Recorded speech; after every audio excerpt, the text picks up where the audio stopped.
नोएडा में इंजीनियर युवराज मेहता की दुखद मौत ने पूरे इलाके को हिलाकर रख दिया।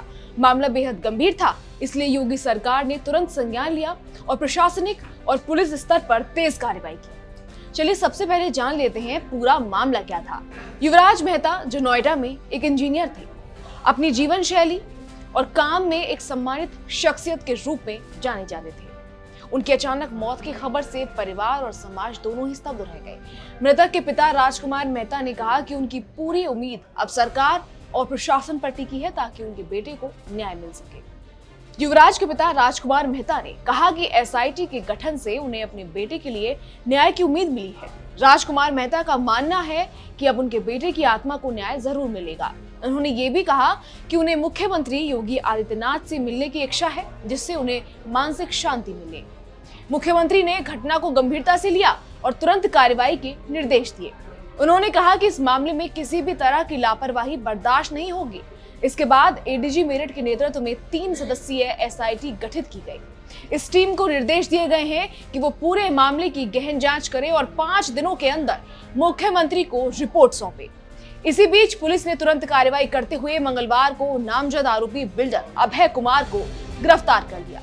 अभय कुमार जो एमजेड विस्टाउन प्लानर्स लिमिटेड के सीईओ हैं, पर लापरवाही, गैर इरादतन हत्या और जान जोखिम में डालने जैसी गंभीर समस्याओं में एफआईआर दर्ज की गई है।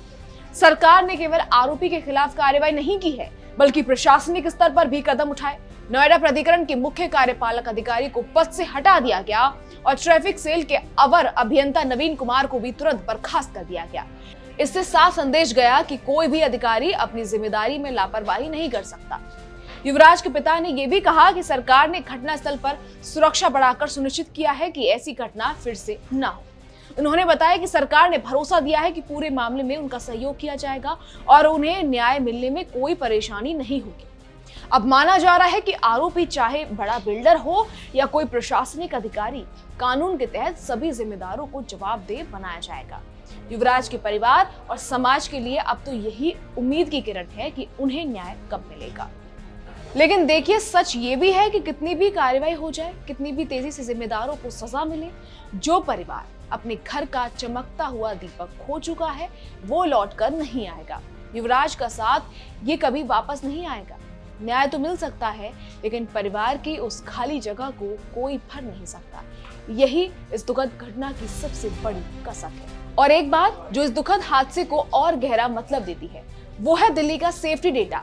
रिपोर्ट के मुताबिक जनवरी 2024 से दिसंबर 2025 तक दिल्ली में कुल 239 लोग प्रिवेंटेबल यानी बचाए जा सकने वाली दुर्घटनाओं में अपनी जान गंवा चुके हैं, जिसमें डूबने से मौत सबसे बड़ी वजह बनी है। इन 2 सालों में 89 लोगों की मौत डूबने की वजह से हुई है, जो किसी नदी में नहीं बल्कि खुले नालों, सीवर, पुल नीचे, पानी भरे अंडरपास और जल जमाव वाली सड़कों में हुई।